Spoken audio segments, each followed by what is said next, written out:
berapa tahun, sekarang balik lagi dengan wajah yang masih tetap sama sih kalau saya lebih lihat, gagah, kecuali rambutnya agak memutih sedikit. Nah, kalau kita bicara rambut putih ini, waduh jangan deh. Saya sudah masuk kategori. Makanya kemarin saya ketemu di beberapa acara, alhamdulillah kalau kita lihat balihoku sekarang ini banyak gubernurku, dan menurut Jokowi saya salah satu orang yang masuk kategori dan pemimpin. Dan garis kerutan di dahi juga sudah. Tapi presiden nggak putih Pak rambutnya. Iya. Pertanyaannya di situ. Masih. Saya itu tidak ada musuh dalam politik. Meskipun Bapak ke daerah mereka pakai kuning ya? Tidak ada. Karena saya tetap menjaga silaturahmi, saya jaga. Jangan apapun warnanya. Sama ini. Ada.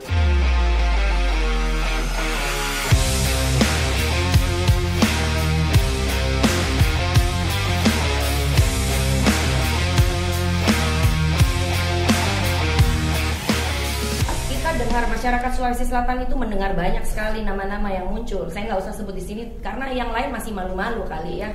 Atau mungkin yang lain juga udah mulai, tetapi masih ya gitulah antara ya dan tidak gitu. Tetapi satu-satunya calon gubernur 2024 Sulawesi Selatan yang udah langsung mendeklar bahwa dia akan menjadi calon gubernur itu hanya Ilham Arif Sirajudin.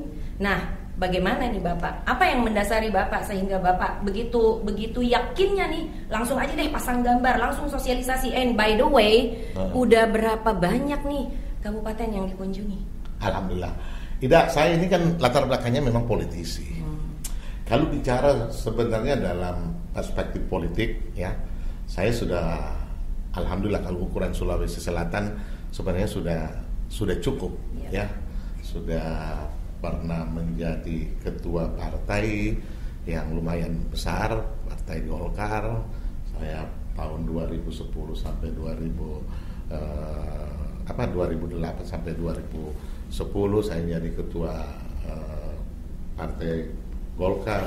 Kemudian 2011 saya menjadi ketua Partai Demokrat. Jadi sudah cukup lah. Kemudian dalam perjalanan karir politik saya pasca berakhirnya masa jabatan periode kedua, ternyata ending daripada perjalanan politik saya kurang bagus, sehingga itu kemudian menjadi alasan keluarga tidak memberikan dukungan positif pada saya waktu itu, sehingga saya mengatakan, tetapi karakter dalam diri saya sudah melekat dalam kondisi pekerja politik. Jadi mau di apapun berdiam, tidak sedikit orang meminta, baik itu berkonsul maupun meminta untuk pertimbangan menghadapi beberapa agenda-agenda politik ke depan. Salah satunya menghadapi 2024. Ya, 2024 ini memang momentum yang sangat terbuka. Kemudian ketika saya berdiskusi sama teman-teman dan melakukan kajian pertimbangan politik, kita coba aja. Kalau kita tidak jalan sekarang, kita tidak tahu seberapa besar respon. Apalagi memang kita punya persoalan masa lalu yang kemudian yang membuat langkah politik saya hampir 7 tahun tidak bergerak. Saya pasca berakhir 2014, kemudian 2015 bolak-balik urusan itu 4 tahun saya di pesantren kehidupan. Kemudian 2019 selesai, baru mau persiap-siap, baru berkonsolidasi kecil-kecil, kita hadapi COVID. Jadi hampir 7 tahun saya tidak melakukan sapaan kepada semua konstituen yang pernah bersama-sama saya. Nah, tahun 2022 ini ruang itu terbuka. Kebetulan memang ada momentum yang membuat tidak sedikit orang ada rasa kecewa pasca musyawarah daerah Partai Demokrat yang kemudian saya mendapat dukungan signifikan, tetapi ternyata DPP tidak memberikan dukungan kepada saya. Mungkin ada pertimbangan lain. Tapi saya sih tidak bermasalah. Cuman memang yang Kasihan kan teman-teman yang memberikan dukungan. Berapa kemarin Pak? 14 16 DPC dari 24. Itu berarti lebih dari setengah ya? Iya, jadi teman-teman ya akhirnya berpikir kalau gitu kita jalan aja, karena sudah terlanjur jalan waktu mempersiapkan Demokrat itu sudah terlanjur keliling. Nah, pasca itu pas bulan Ramadan saya mengambil sikap di dalam bulan Ramadan waktu itu saya mau kemana nih? Tidak sedikit memang partai-partai politik mengajak ya berdiskusi saja berdiskusi. Tapi kan selalu diperhadapkan pada sikap seorang politisi, integritasnya ketika berpindah-pindah partai. Tapi saya kan selalu mengatakan begini, partai ini menjadi alat sebuah organisasi. Organisasi itu dan partai itu kan tidak membiayai kita. Kita yang bekerja dan membesarkan. Kalaupun pada akhirnya ada imbas daripada pekerjaan itu bagian daripada hasil usaha kita. Ya, kita jalan ternyata tidak nyaman. Kalau di dalam satu organisasi kita nyaman ya, bagaimana kita mau bisa bekerja dengan enak? Jadi hanya bersikap lah. Sikap saya memang akhirnya cuma 2 pilihan waktu itu. Saya kembali ke rumah tua atau kembali masuk ke salah satu partai yang cikal bakalnya saya berdirikan, yang namanya Nasdem. Nasdem itu kan berawal dari Ormas. Cuma 2 pilihan saya bilang. Ya, saya sampaikan sama teman-teman partai yang sempat berkomunikasi, saya bilang agak berat rasanya karena saya tidak punya histori, sulit untuk saya menjelaskan. Saya konsultasi dengan senior-senior di Golkar, beliau katakan Bapak Dinda kalau kembali Golkar begini bla bla. Bismillah lah. Bismillah pasca Lebaran ya kita. Nah, untuk mengclear semua ini dari biru ke kuning, saya harus menjelaskan kepada publik yang ada. Kelilinglah saya di 24 kabupaten. Jadi sudah kalau ditanya berapa kabupaten? 24 kabupaten. 24 kabupaten dan sekaligus terakhir ini saya mencoba melepas branding gubernur kok ya alhamdulillah tersebar kemana-mana. Itu bagian daripada strategi keliling silaturahmi target saya adalah orang yang pernah bersama-sama kita di 2013 waktu saya bersama Pak Sarul, karena saya pikir waktu itu kan cukup signifikan juga dukungan kita. Saya jalani silaturahmi. Nah, di backup terakhir 2 bulan terakhir ini dengan atribut. Kenapa? Karena kita mau mengukur seberapa besar sih perimbangan ini. Sudah jalan lebih dari 12.000 km Sulawesi Selatan. 12.000. Banyak kalau kita lari berapa? Itu berapa kali maraton ya?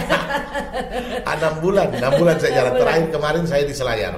Kemarin saya tutup di Selayar dan sekarang ini masih jalan-jalan beberapa undangan.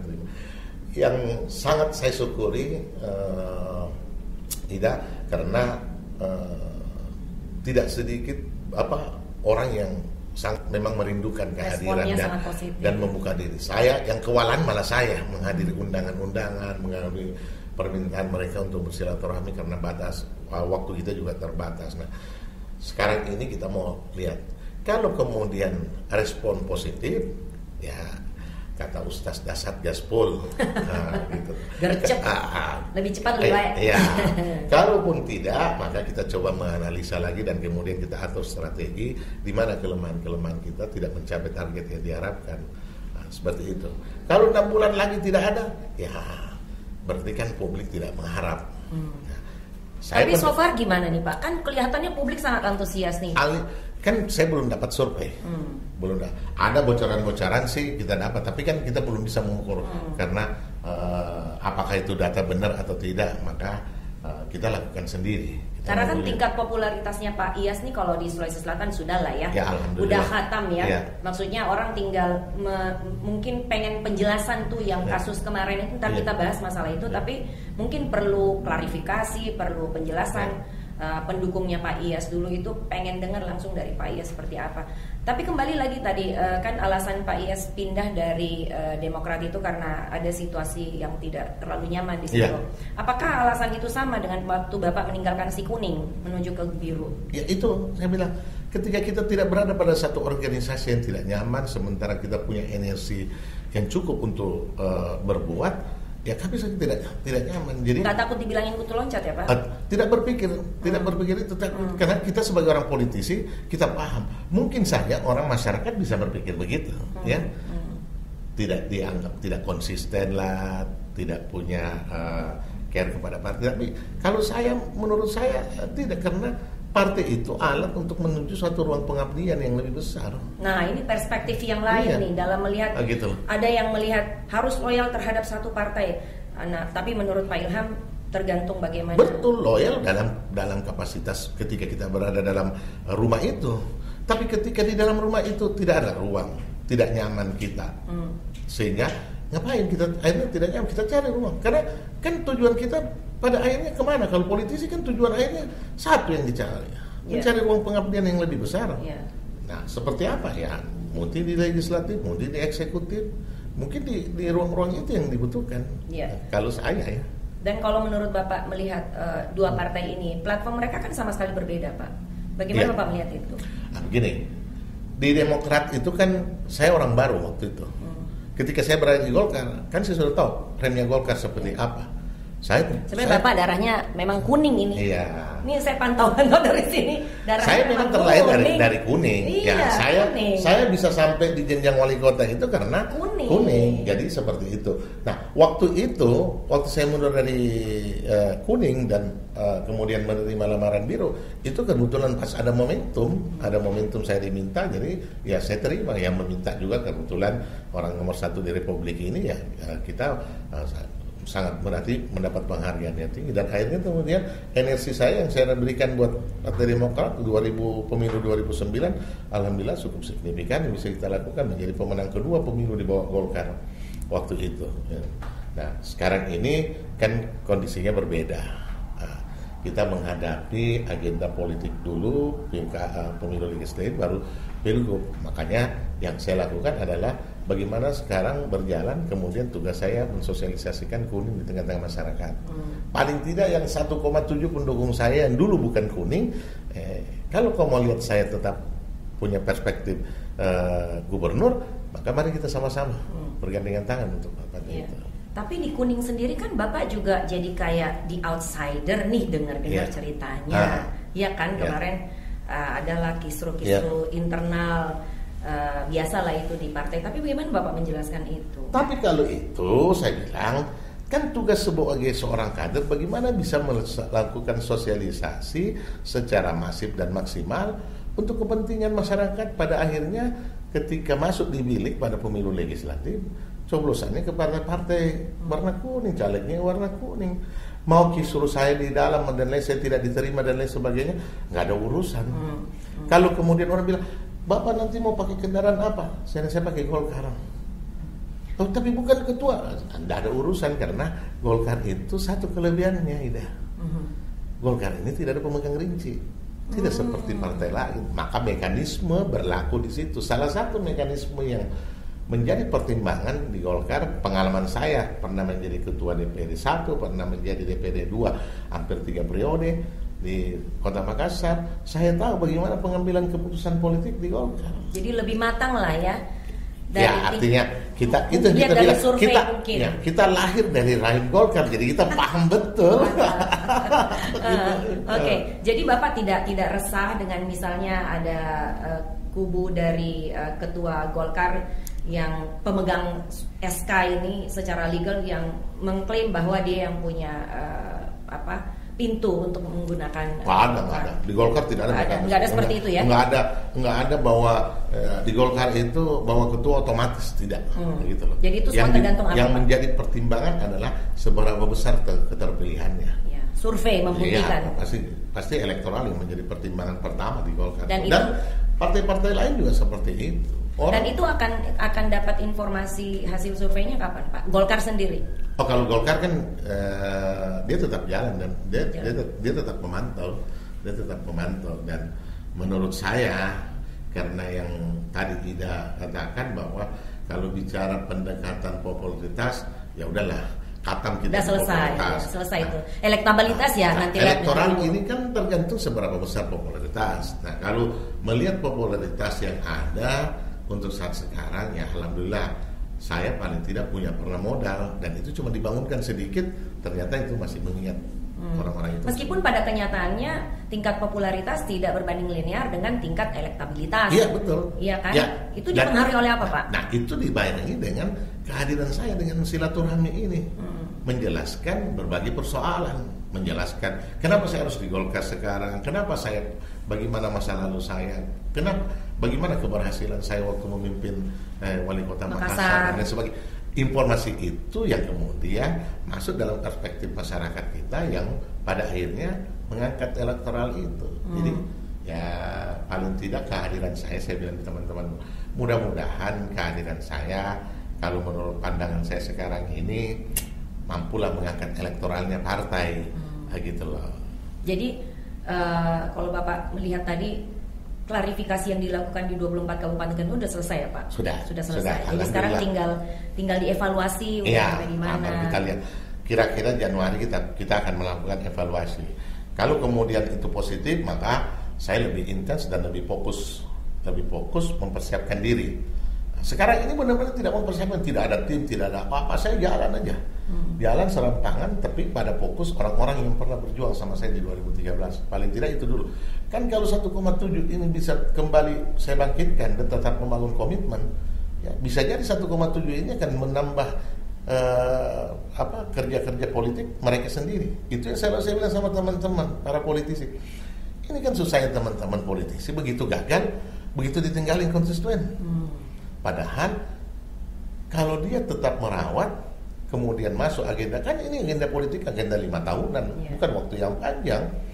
Jalin terus silaturahmi. Ini begitu selesai, begitu gagal, tinggalin. Begitu masuk, mau masuk agenda politik baru, muncul lagi. Berarti startnya dari nol. Hi and goodbye. Iya, and goodbye. Kalau Pak Iyas, hi terus. Terus. Hi. Tapi kan nggak susah. Tidak berat saya bilang. Dan publik juga, masyarakat juga tahu, konstituen itu tahu kalau kita tidak berhasil, tidak banyak tuntutannya. Gitu. Jadi jaga tetap silaturahmi, karena kekuatan silaturahmi dalam konteks politik itu sangat kuat. Saya percaya sekali. Sangat kuat. Karena itu terlihat sih dari kalau Pak Ilham kemana-mana itu kan luar biasa ya sambutan masyarakat, dan mereka sebenarnya rindu untuk dijabat erat lagi tangannya oleh Pak Iyas kan. Jadi merasa yang sempat vakum pandemi, kemudian masuk ke pesantren gitu. Berapa tahun sekarang balik lagi dengan wajah yang masih tetap sama sih kalau saya bilang. Kecuali rambutnya agak memutih sedikit. Nah, gitu. Kalau kita bicara rambut putih ini, waduh jangan deh. Saya sudah masuk kategori. Makanya kemarin saya ketemu di beberapa acara, alhamdulillah kalau kita lihat balihoku sekarang ini banyak gubernurku, dan menurut Jokowi saya salah satu orang yang masuk kategori dan pemimpin. Dan garis kerutan di dahi juga sudah. Ini sudah lolos verifikasi. Pak Iyas, ini kembali lagi tadi Bapak belum jawab. Yang mendasari Bapak pengen jadi gubernur itu apa, Pak? Selain adrenalin politik yang terus menggelora dalam darahnya Bapak ini, tapi apa sih yang mendasari? Kan masyarakat juga pengen tahu, jangan cuma sebagai jembatan aja untuk meraih ambisi politik itu. Apa ini yang paling hakiki dari keinginan seorang Iyas membangun Sulawesi Selatan itu? Apa yang mendasari gerakan Bapak? Keberhasilan dari pemimpin sebelumnya punya legacy, punya cerita-cerita semua. Mulai zamannya saya ikuti ya, mulai zamannya Pak Amiruddin. Dalam konteks Pak Ahmad Lamo saya sudah, tapi masih kecil waktu itu. Pak Amiruddin, kemudian Pak Palaguna, Pak Amin Sam, kemudian Pak Sahrul. Saya mengikuti semua, bahkan Pak Sahrul waktu itu saya bersaing dalam konteks sempat bersaing ya, dalam konteks itu. Punya masing-masing punya legacy. Tetapi dalam perspektif bagaimana konsep membangun Sulawesi Selatan, masih banyak hal yang bisa kita kelola yang lebih baik, ya, lebih baik. Dalam hal banyak. Kita punya pertanian, kita punya luar biasa, ya. Kita punya potensi pertanian dan perkebunan. Kita punya potensi laut yang sangat luar biasa. Saya kira bagaimana mulai dari zamannya Pak Amiruddin. Kalau SDM Pak? Ini SDM kan bergulir terus, dan itu menjadi salah satu konteks yang perlu, karena tidak mungkin capaian ini bisa kita dapat kalau tidak dibarengi dengan persiapan SDM. Petani kita sekarang, petani kan sudah masuk pada era teknologi, Tidak ada lagi petani yang bercocok tanam dengan pakai tangan, semua pakai mesin. Sudah mekanikal semua. Jadi hal yang seperti ini, perubahan-perubahan itu yang harus dibarengi dengan persiapan SDM. Jadi memang yang saya mau melihat bahwa masih ada ketimpangan yang cukup jauh antara potensi sumber daya dengan kondisi realita masyarakat kita. Artinya potensi sumber daya alam kita besar, tapi angka kemiskinan kita juga masih cukup tinggi. Nah, ini kan tapi isu ini kan lumayan usang ya Pak ya. Setiap pilgub ini terus nih yang disuarakan oleh para kandidat. Enggak itu di pilgub maupun di pilwalkot itu kayaknya udah kayak radio rusak gitu loh. Ada nggak sih yang baru selain ketimpangan itu? Kan ketimpangannya begitu terus gitu, dan itu juga dipengaruhi oleh faktor eksternal yang global gitu misalnya. Ada nggak yang lain? Kalau itu ya saya bilang tidak semua juga potensi kita gali dengan maksimal. Ya, tidak semua. Jadi memang isu itu kalau kita bicara isu politik kan isu pada kepemimpinan daerah pasti bicaranya kesejahteraan, karena ujungnya dari seorang pemimpin daerah itu bagaimana bisa membawa kesejahteraan yang lebih baik dari taraf hidup masyarakat yang ada. Nah, hal-hal yang seperti ini. Nah, pendekatan programnya yang kemudian yang berbeda. Nah, bisa dapat bocoran nggak sih Pak pendekatan program yang akan Bapak lakukan? Seperti begini, Pak Sahrul sudah punya konsep yang sangat bagus dengan peningkatan produksi komoditi, ya, tapi tidak dibarengi dengan kondisi realita. Sulawesi Selatan 10 tahun yang lalu andal di 2 komoditas, coklat dengan cengkeh. Sekarang kita lihat coklatnya apa? Pabrik coklat yang dari Swiss itu yang ada di tutup. Kenapa tutup? Tidak ada bahan baku. Kenapa? Kita tidak siap. Waktu tiba-tiba coklat diserang hama, kemudian tidak ada pertolongan, ada garmas, gagal semua. Nah, tapi sekarang harga coklat, sama dengan kopi sekarang ini. Kopi ini kan luar biasa. Komoditi yang tidak pernah harganya turun adalah kopi. Dan sekarang masyarakat kita mulai di beberapa daerah saya lihat sudah mulai. Saya diskusi kemarin 17 Agustus di Bontolojong, salah satu tempat di Jeneponto yang cukup indah, dan saya Bontolojong, saya camping di sana. Alhamdulillah suhunya 11 derajat. Saya camping, saya menikmati kopinya di sana. Luar biasa nih. Bapak posting nggak di Instagramnya tuh Bontolojong? Dapat ada di Instagram saya.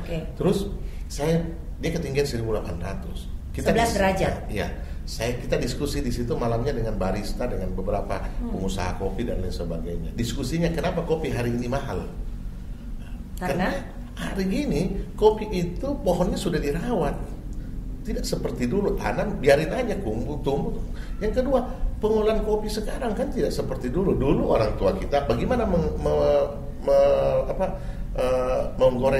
memproses itu cuma digoreng biasa campur dengan jagung. Sekarang kan udah pakai alat industri. Kemudian dulu ance-ance yang tuang kopi, sekarang ada namanya barista dan dibayar dan dipertandingkan di seluruh dunia. Dan cita rasa kopi sekarang anak-anak milenial sudah tahu mana kopi enak, mana kopi tidak enak gitu loh. Nah, hal-hal yang seperti ini yang mau di drive terus. Nah, saya kemarin keliling 5 hari di Luwu Raya, ya. Dulu Luwu Raya rata-rata cengkeh. Tapi begitu muncul coklat dengan harga terus naik, cengkehnya ditebang. Hari ini harga cengkeh 120.000. Waduh, kayak emas sekarang orang mulai lagi tanam. Nah, ini yang mau diarahkan. Dipetakan. Mungkin. Nah, kira-kira kembali zamannya dulu Pak Prof. Amiruddin punya konsep loh gitu yang pemetaan pengwilayaan komoditi. Nah, itu yang kita mau atur. Jadi ada wilayah ketinggian, kopi lebih bagus, kopi lebih mahal harganya. Kita support masyarakatnya, kita kasih perhatian, kita kasih advice dia, kita siapkan bibit, kita berikan janji-janji ya bahwa kalau kau pelihara bagus ini, kau rawat dan bagus ini, sekarang 3 tahun, 4 tahun paling lama sudah produksi. Tapi kan gini Pak, dengarkan ini bukan cuma dari Indonesia aja, ini hasil G20 kemarin kan, salah satu isu global yang akan dihadapi oleh seluruh dunia itu adalah climate change. Pangan bersoal. Ini sering sekali saya suarakan biar juga masyarakat itu waspada gitu. Nah, kaitannya ini dengan programnya Bapak itu gimana nantinya? Apakah sudah ada antisipasi atau ya itulah rencana? Kita mau coba. Pangan bersoal Ya, nih. pangan bersoal karena ketergantung kita cuma 15. Kemudian climate change, banyak panen yang gagal karena cuaca, banjir dan segala macam. Ya. Ini faktor alam. Ya, faktor alam. Ini yang kita mau menganti dari hulunya. Kan kalau kita bicara musibah yang terjadi ini karena 30 tahun, 40 tahun lalu kita tidak bisa memberikan advis yang kuat kepada masyarakat yang ada di atas sana, yang merusak hulunya. Main tebang aja. Iya, itu kegagalan kita di situ. Nah, ini semua akibat daripada itu menjadi wawasan kita bertambah, pengetahuan kita bertambah. Masalahnya ada di sini. Kita perbaiki di atas. Baru kita.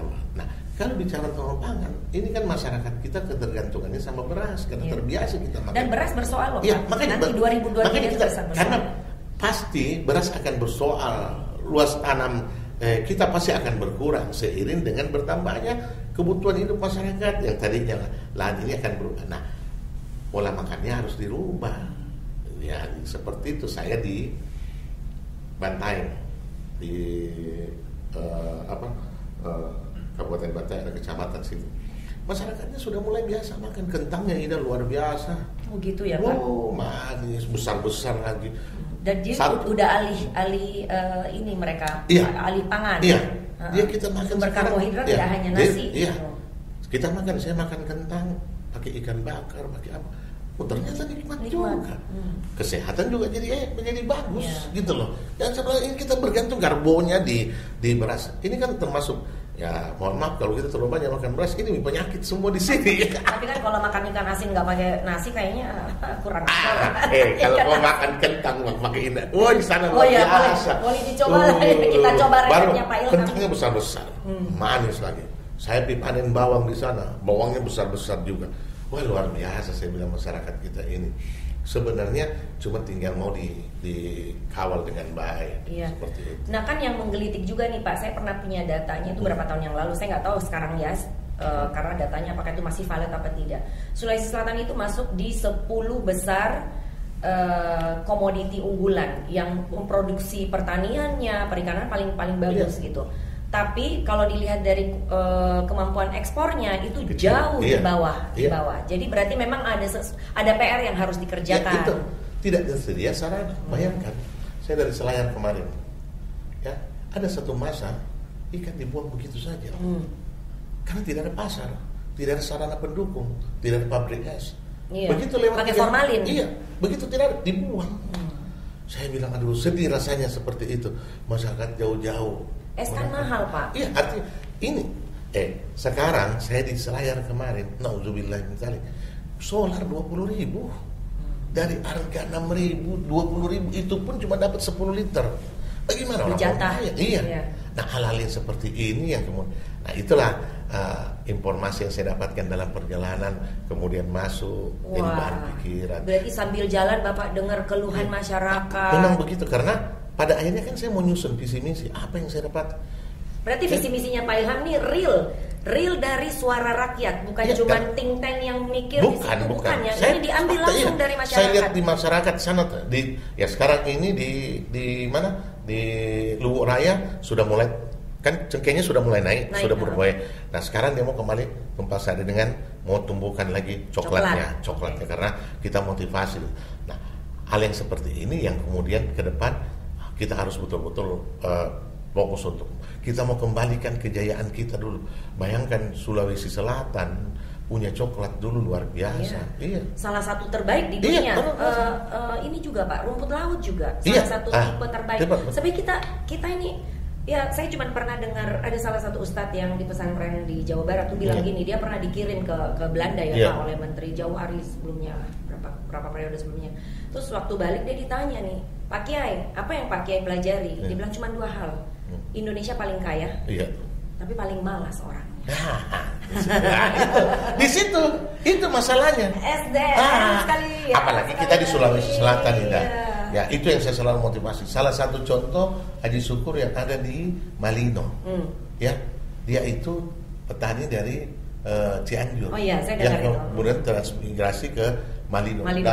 Dari 1 hektar, 2 hektar, sekarang dia kuasai tanahnya di sana dan menjadi motivasi masyarakat. Kita di sini dulu jam 10 dia habis salat subuh sudah ada di kebun, sudah di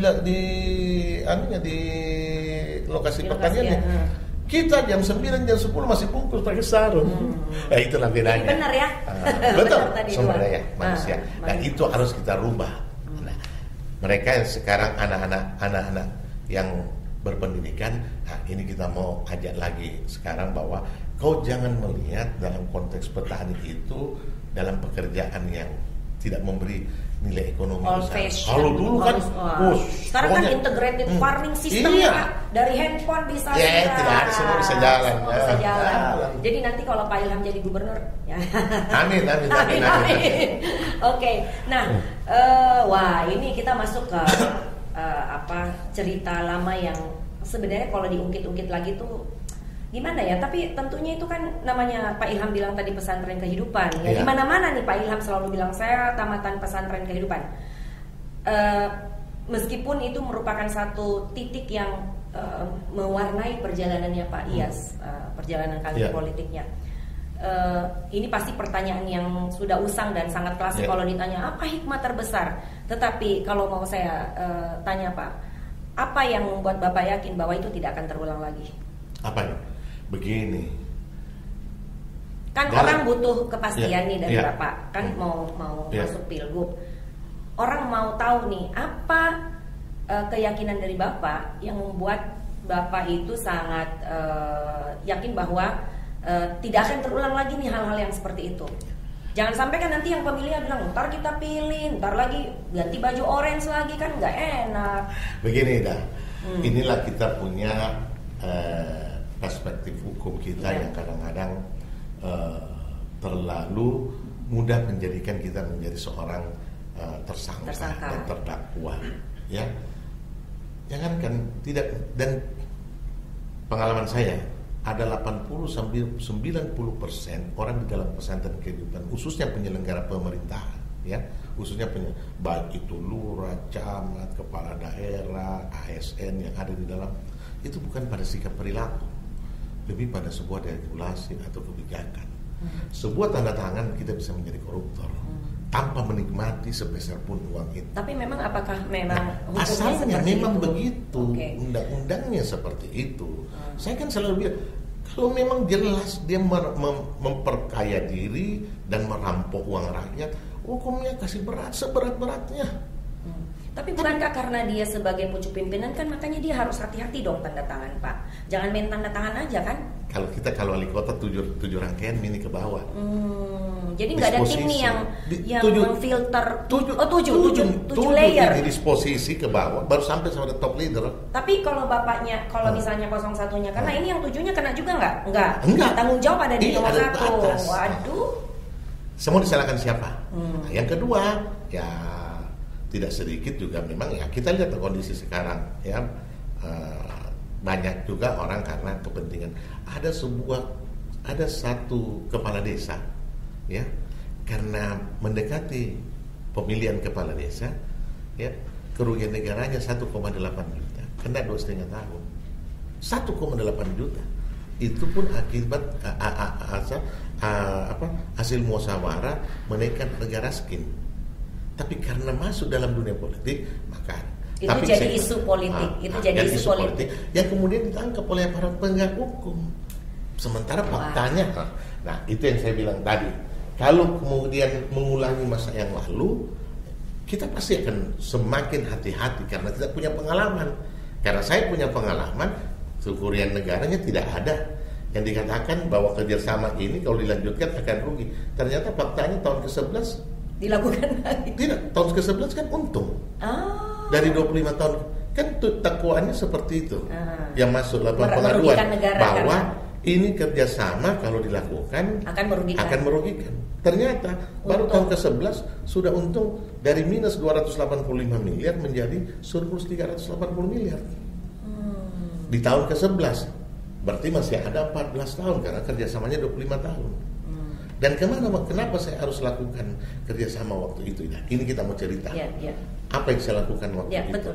Tidak ada cerita tentang ada uang dan lain sebagainya di situ. Saya melihat faktanya tahun 2004 di awal kepemimpinan saya, sebuah kota metropolitan, ibu kota provinsi Sulawesi Selatan, masih mendapatkan rakyatnya di kota Makassar bagi air di jerigen di BTB. Saya panggil direktur PDAM, kenapa masih begini ini?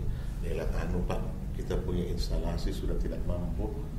Itu instalasi kita 1000 liter per detik, sekarang bisa paling 500-600 maksimal, itu pun kalau musim hujan. Tapi kalau musim tidak hujan bisa sampai 300 liter per detik, nggak mampu cover. Terus kenapa bisa rusak? Ya dimakan Rusia. Kenapa tidak ada pemeliharannya? Bla bla bla. Harus ganti. Terus kenapa tidak diperbaiki? Tidak ada uang. Ya, saya paling anti kalau jawabannya tidak ada uang. Sementara ini PDAM kan separuh swasta, artinya banyak sekali peluang yang bisa dilakukan. Di beberapa provinsi kota ternyata pengolahan, dan memang sebenarnya kalau saya dulu memang PDAM itu jangan mengelola air, dia menjual saja, kasih orang saja swasta yang mengelola ini air, sehingga PDAM tinggal beli dia, ambilnya keuntungannya bisa 2 kali lipat. Karena ya mohon maaf, kalau dia mengelola, dia menjual, kita tahu nih banyak, ya, itu akan menjadi cash exercise. Sekarang kita tahu hari ini tingkat NTU 10.000, berarti dia butuh penjernih sekian kiloliter atau sekian bahan kimia untuk menetralkan air. Padahal ternyata tidak 10.000 NTU-nya, bisa jadi 1.000. Bayangkan berapa banyak dia rampung. Dan saya ketemukan itu di PDAM. Saya ketemukan, bahkan tidak sedikit saya temukan, bayangkan ada bahan kimianya PDAM jual ke PDAM lain. Alasan. Jadi kita tutup ruang. Nah, ketika swastanya mengelola, dan hari ini kita lihat bagaimana prestasi PDAM, kan mantan pacarnya tidak pernah tahu. Oh iya, itu kan untung Pak. Iya, itu profitnya gede. Makanya, tapi itu kan hasil dari yang lalu. Kalau tidak dilakukan, berontok ini instalasi Paneka. Baik. Kalau tidak dilakukan itu, hari ini ada 700.000 penduduk Makassar tidak akan dapat air bersih. Paneka, Panakukan sebagian, kemudian Biringkanaya, Tamalan Ria tidak akan dapat air. Sementara pengembangan ke sana. Jadi kalau saya tidak lakukan itu, ada 700.000. Tapi itu pembelaan. Pembelaan. Ya, yang kedua, sah-sah saja kan. Yang kedua, saya katakan tidak ada perjalanan hidup manusia bukan tidak diatur oleh perjalanan. Dan Bapak tidak takut itu akan menjadi isu untuk lawan black campaign Bapak? Enggak lah. Jalan aja terus Pak. Ya, jalan saja terus. Ya, kalau memang takdir saya tetap asli. Yang kedua, ya, bicara takdir ini, bicara perspektif kemanusiaan. Akhirnya saya juga sadar bahwa saya selalu bilang sama orang, tidak kusesali ini. Kusyukuri karena di balik perjalanan yang saya dapatkan ini ada hikmah positif buat saya. Teguran kepada Allah. Akhirnya saya bagi kesimpulan, Allah ternyata sayang sama saya, memberi teguran seperti itu. Ya alhamdulillah 4 tahun saya menikmati, saya melakukan refreshing kepada diri saya. Saya lihat hari ini saya sadar bahwa ada kekurangan saya dan saya perbaiki di pesantren itu. Jadi sekarang 4 tahun perjalanan spiritual membuat Pak Ilham menjadi seperti yang sekarang ini. Alhamdulillah hari ini saya bisa one day one news. Yang dulu waktu itu saya pernah dengar cerita gini ya, tapi waktu itu masih Bapak menjadi wali kota kayaknya. Kalau nggak salah suami saya yang pernah kasih tahu Pak Ilham itu sengaja minum air banyak-banyak kalau sebelum tidur biar dia bisa bangun untuk sholat tahajud. Benar nggak sih Pak? Betul. Oh. Alarm saya itu Jadi pakai body alarm. Iya, body alarm. Sampai sekarang. Sampai sekarang. Jadi kalau mau tidur minum aja 1 liter, enggak 1 liter, 1 gelas besar 60, palingnya 600 mili. Pasti jam 3. Pasti jam 2 bangun sendiri. Ya. Tidak perlu pakai alarm. Maksudnya badinya udah ring. Tinggal kekuatan. Tapi kan biasa kadang-kadang setannya lebih kuat. Yang mau kebodoh cuci muka. Tapi kalau sekarang kan terbiasa. Begitu masuk kencing, begitu sabun muka, bikin teh panas, kasih keluar sedikit keringat, sudah mandi, sholat. Iya, nih kunci dia kelihatan awet muda ya guys. tahajud, terus setiap hari jalan kaki 5 km atau naik sepeda 30 menit, ya. Makanya tadi nggak apa-apa deh rambut putih karena ini kayaknya lagi isu yang akan diolah dengan ciapik oleh bukan cuma di pilpres aja tapi di pilgub juga boleh lah jadi bahan. Iya Pak ya. Giring rakyat. Jadi sederhana ternyata menurut pandangan presiden. Kalau mau mikir rakyat itu lihat orang yang pikir rakyat. Tapi presiden nggak putih Pak rambutnya. Iya. Pertanyaannya di situ. Oke.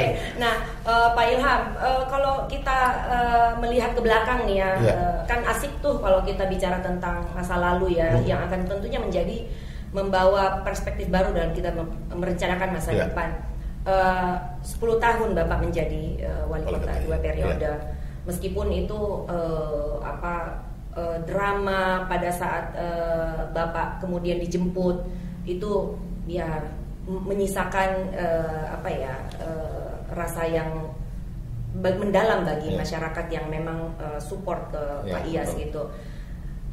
Jika ada hal yang berbeda yang ingin Bapak lakukan pada saat itu apa Pak?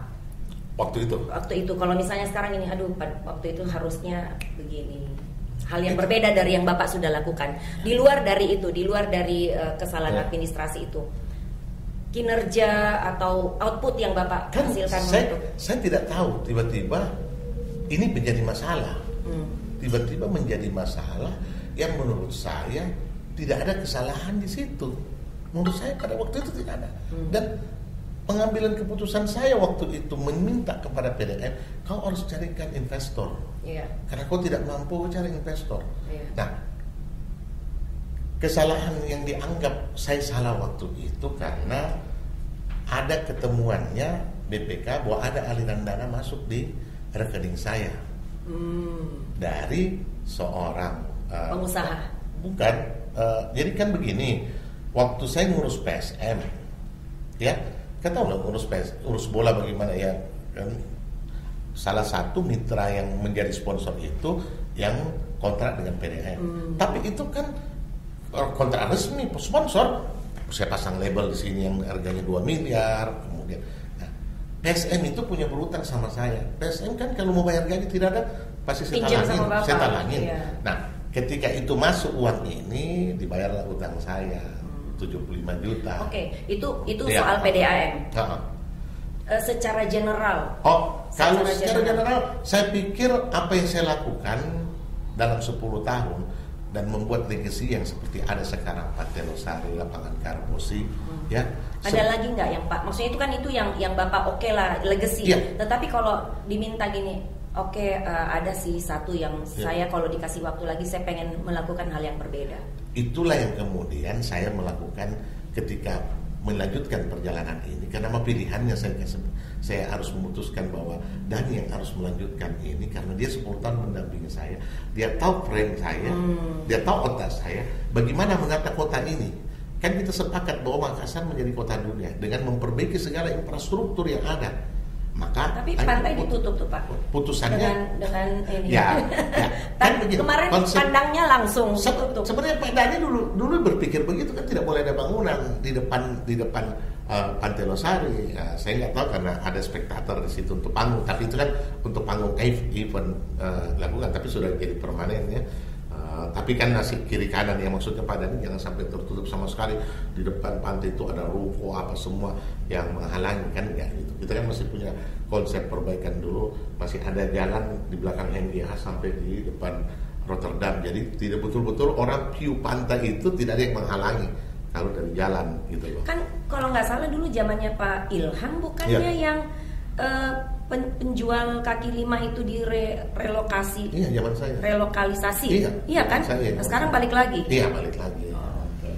Jadi waktu dulu itu dengan segala upaya kekerasan, bukan kekerasan. Dan itu butuh biaya banyak, saya tahu Pak. Saya menggiring itu, menggiring masuk ke kawasan, kemudian sedih juga sih akhirnya harus masuk. Tapi sebenarnya tidak masalah kalau bisa ditata dengan baik. Tapi kalau semeraut ya saya berharap Pak Dani masih punya pikiran mau menata lebih baik. Ya biarlah. Kan dulu kita sepakat di Anjungan tidak boleh ada lagi Nanti kita undang Pak Dhani ya. Ya, kita di Anjungan tidak ada lagi. Tapi kan memang seiring dengan desakan ruang yang tidak ada, sama dulu. Jadi waktu tidak ada penjual di Pantai Losari, ya. Tapi kan ini penjual pisang epe, identik dengan Pantai Losari. Iya, kayak tidak, suami istri. ayo kita pergi makan pisang epe di Panakukang, nggak nyambung gitu loh. Pasti orang makan pisang epe di mana? Pantai Losari. Nah, saya bukalah ruang dulu. Penjual pisang epe boleh jualan di pantai, tapi tidak di dalam Anjungan. Maka di trotoar sepanjang pantai, iya. Mulai dari depan depan area duta. Jadi gerobaknya kita atur. Orang yang mau makan silahkan makannya di Anjungan. Ya gitu loh. Jadi orang beli makannya di dalam, ya, itu dulu konsepnya. Tidak ada penjual yang lain. Kan dulu kan sebelumnya ada penjual nasi goreng, mie goreng yang limbahnya terlalu mengotori kota. Jadi dan pisang epe kita sepakat, pisang epe dengan minuman saja yang ada jualan di situ supaya ini tidak. Karena itu tadi ternyata pisang epe tidak bisa dipisahkan dengan Pantai Losari. Makanya Anci Larici punya lagu itu pisang epe Pantai Losari. Kan Bapak di Pilgub nih menjadi 01. Sudah kira-kira pikir-pikir nggak ya 02-nya siapa? Masih jauh. Ini pun saya bilang, ini kan starting awal. Saya mesti menyampaikan kepada publik bahwa saya mau jadi gubernur. Tapi kan akan ada evaluasi, proses tahapan. Ya. Kemudian nanti 2 kali kita mau dicoba, kemudian publik tetap menerima. Saya harus mengatakan, saya tidak terima kok. Tidak akan mungkin memaksakan. Urusan pilkada gubernur ini bukan urusan kecil, energi yang keluar besar sekali. Besar sekali. Jika itu tidak terjadi di sini, apa rencana Bapak? Ini kan dalam tahapan-tahapan ya. Dalam tahapan-tahapan. Kalau saya memang sudah tidak berpikir agenda politik lain selain gubernur. Jadi kalau ini nggak lolos ya udah selesai. Saya tidak mau jadi anggota DPR, tidak mau karena saya berpikir untuk ruang itu sudah ada regenerasi. Gitu loh. Udah ada Ibu Alia yang sebagai kiprah DPR, ada Iul yang mempersiapkan diri juga periode yang lalu cuma belum terpilih.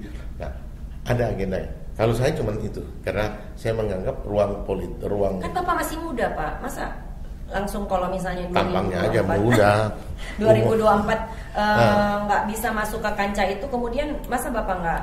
Tidak, tahun 2024 saya sudah umur 61. Bukan 61. Sudah, baru 61. Lihat nih, staminanya gila ya, 24 kabupaten kota, 15 tapi ada orang yang umur 40 sudah loyo sekali. Ya biarin aja kan, yang penting Pak Iyasnya masih segar bugar. Dan satu hal, dan pernah saya katakan sama beliau, satu hal yang saya sangat kagumi dari seorang sosok Pak Iyas itu persistensi. Jadi kalau dia mau sesuatu dia geber, pokoknya tembok beton semuanya dicoba gitu. Ya kan ada orang Pak baru melangkah sedikit, melangkah ke belakangnya 5 dulu deh gitu. Jadi nggak nyampe. Kalau Pak Iyas nih saya lihat energinya untuk melakukan. Karena itu tadi tidak mungkin sebuah tujuan kita capai kalau kau tidak berani mengambil resiko. Makanya saya lakukan ini semua. Kemudian nanti orang bilang terjalan kemudian ini seperti saya berjalan 24 kabupaten selama 6 bulan, energi yang saya keluar alhamdulillah cukup besar. Pendekatan materi ya pasti ya. Itu tidak dinafikan, apalagi ya, saya tidak punya panggung politik ya. Saya tidak punya panggung politik. Jadi 2 kali lipat. Iya, saya tidak punya. Ketemu masyarakat, tapi alhamdulillah ketemu masyarakat welcome, tidak pernah pakai keluar uang untuk dia. Malah mereka yang layani Bapak saya dengar. Itu saya jalan. Tidak mungkin kita mau baru kita bilang kita mau satu tujuan. Makanya orang tanya apa kau minum? Vitamin apa? Oh iya, boleh ditanya apa minumnya? Tidak ada minumnya air putih biasa, vitamin normal. Tetapi ketika kita bekerja ada sesuatu yang kita mau capai, bawa dengan hati senang. Jangan bawa dengan hati yang langsung lemes seperti yang kita bilang. Kalau ada ranjong, ini lawanku apa semua. Coba dulu. Kemudian kan ada secara ilmiah alat untuk kita mengukur. Yang namanya survei. Ya, lakukanlah dengan itu. Itu yang saya katakan. Saya sudah 6 bulan dan saya akan survei bulan depan. Kita lihat hasil survei bulan depan seperti apa. Desember, Januari lah. Januari. Kita lihat nanti hasilnya seperti apa. Itu kalau kemudian positif, gaspol.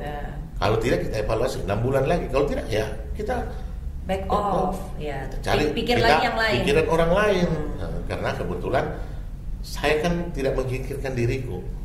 Sudah terlalu banyak gerbong yang punya harapan untuk memperbaiki ini semua. Jadi banyak yang sudah terlanjur masuk di politik, masuk di ini, masuk di ini. Itu kita support mereka. Itu.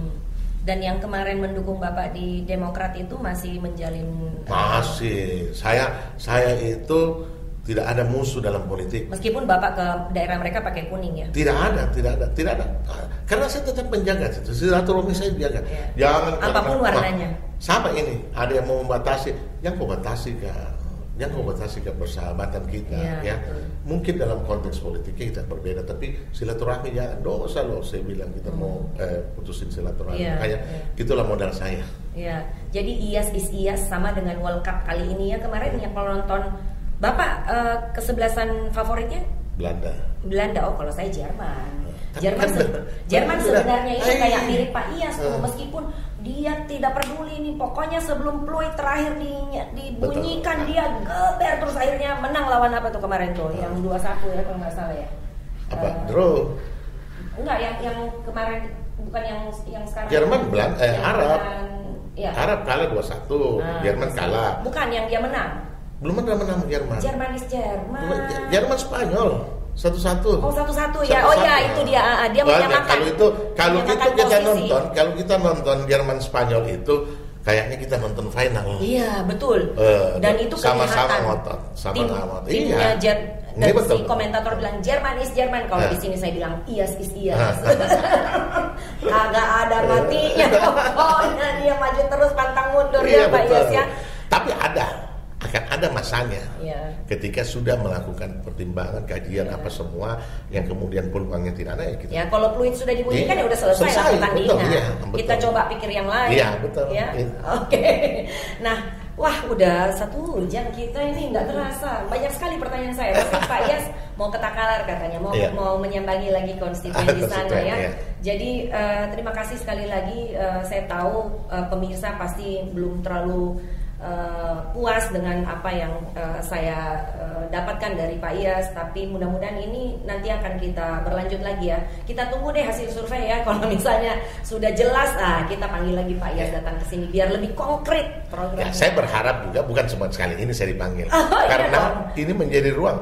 Nggak tahu berapa followersnya Rasul sekarang ini. Kalau tampang begini, Adil tampang begini kan paling nggak jual tampang lagi gitu.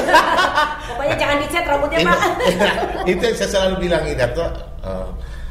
Tidak sedikit juga pejabat-pejabat sekarang terlalu alergi menghadapi konstituen, alergi menghadapi aksi dan lain sebagainya. Kalau saya dulu tidak ada. Nah, saya bahkan tidak ada yang mode. Ada Wahidah, salah satu perempuan yang di Sulawesi Selatan ini yang sangat keras kalau melakukan aksi demo. Itu ampun dia kalau datang demo di wali kota akhirnya tidak mau demo lagi di DPR mungkin. Kenapa? Karena setiap datang saya terima. Saya ajak masuk di ruang kerjaku, saya terima apa mau. Suruh ternyata per demo itu cuma perlu buka itu aja ke ruang komen. Kan ini terjadi sumbatan, jangan dihindari.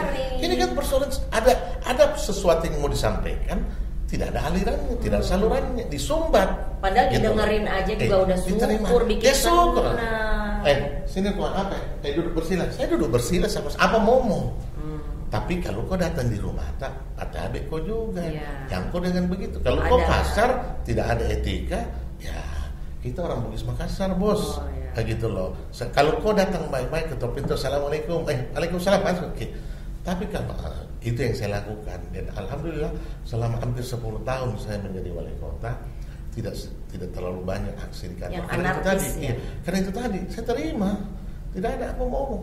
Karena kau ajak Kak Bekelain juga saya bisa Bekelain. Gitu loh. Tapi kita semua itu mau kita saya ingat sekali jangan lagi pergi demo lagi ke Aceh karena percuma diterima langsung. Ini kan aku mau cari aksi-aksi begini supaya ada dilihat. Iya, salah satu pergerakan seperti itu. Tapi kalau begitu ada ditahu dia mau melakukan aksi tujuannya ini langsung jangan mau demo. Kau bikin macet di jalan sini mau apa yang kau jalan diskusi apa mau? Nah, saya carikan solusinya. Gitu aja. Dan Bapak mengakomodir itu sehingga ada trust yang timbul dari para dari saya ingat pertama kali saya menjadi wali kota, program saya membersihkan semua bangunan liar yang ada di atas pantai, di atas laut. Itu di Rusunawa kemarin. Oh iya betul. Saya bersihkan itu. Tapi saya bersihkan kok karena kok tidak layak hidup di atas itu. Yang kedua, ini tidak bagus pemandangan. Saya siapkan, saya gantikan ke rumah yang lebih bagus, lebih layak. Saya bangunkan rusun. Akhirnya itu rusun itu tidak ada bangunan lagi di situ. Dan kelihatannya juga jadi cantik. Iya. Oke, kembali ke Belanda. Belanda tuh ada di grup apa ya, Pak? Grup D. Grup D ya. Sekarang posisinya gimana? Kemarin sudah menang sekali. Sudah menang sekali. Main sebentar malam main ini. Jadi nontonnya di mana? Di Takalar apa di Makassar? Kan di mana-mana kita bisa nonton. Di mobil pun kita nonton, jalan kita nonton terus. Jadi tidak. Inilah enaknya sekarang nonton Piala Dunia. Dimanapun kan kita sudah bisa nonton. Oke, Bapak menjagokan Belanda. Kalau saya ya tetaplah Argentina. Argentina? Saya kira Jerman. Ya Jerman, tadi saya bilang saya suka sama Jerman karena Jerman itu semangat. Pokoknya dia semangatnya yang kalau mau dimirip-mirip kan tuh. Tapi begini, kita lihat ya, kalau pola permain sepak bola, kita perempuan kita tahu bola tahu. Tahu lah Pak. Kalau kita lihat teknik permainan, boleh dikata semua hampir sama sekarang. Baik Asia, apa semua sudah tidak ada. Sama semua Korea, Arab pun tidak. Karena mereka juga pakai pelatih yang ini Pak. Kuncinya memang ada di semangat dan pelatih. Pelatih mengatur strategi. Itu. Jadi kalau mau dilihat teknik dan kemampuan sudah sama. Semua. Saya ngelihat ini coach melatih membuat strateginya ini ini diganti lagi, substitute lagi dan itu ternyata sangat efektif. Banyak gol-gol terjatuh setelah penggantian pemain. Saya juga penggemar Pak, meskipun saya perempuan. Nanti kita kapan-kapan nobar ya Pak. Mungkin semifinal lah biar lebih gitu taruhannya. Baiklah pemirsa, tidak terasa ya sudah cukup lebih dari sejam nih Pak. Ya sudah harus buru-buru ke Takalar. Semoga apa yang kami diskusikan dan bicarakan kali ini banyak memberi pencerahan tentang bagaimana sosok Pak Iyas sekarang ternyata tidak jauh beda Ji. Masih sama sombereknya seperti dulu. Demikian ya. Iya, karena saya bisa jaga itu tadi. Makanya saya mensyukuri bahwa persahabatan yang selama ini saya rajut dari sekian banyak orang itu tetap memberi semangat. Makanya saya punya kata-kata, tanpa teman kita bukan siapa-siapa. Artinya disinilah kekuatan saya. Teman yang selalu memberi support. Ada juga teman yang tidak memberikan, bahkan tidak sedikit teman juga. Tapi saya selalu bilang, dunia, Pak. Iya, saya bilang kalau zalim, kau hianati, tetap jaga terus silaturahmimu. Karena urusan itu jangan kita urus. Ada yang di atas, gitu. Urusan kita yang begini. Iya, dirinya aja. Jadi urusan kalau ada yang mungkin jangan. Saya kan banyak teman-teman bilang, jangan kok begini. Jangan kok kasih saja. Itu kadang-kadang teman-teman ya, ini luar biasa. Saya bukan ini luar biasa karena memang seharusnya begitu. Nah ini saya mau sekali lagi nih, waktu beliau menjabat wali kota, saya telepon itu langsung diangkat. Begitu selama 10 tahun. Sekarang juga demikiannya memang nggak ada yang berubah dari seorang Pak Iyas. Apa sih yang mesti dirubah ini? Iya. Kita mati cuma sebuah kapan yang antar kita. Itu dengan kebaikan. Iya. Masya Allah, saya tercerahkan juga ini pemirsa. Terima kasih, sampai jumpa di video selanjutnya.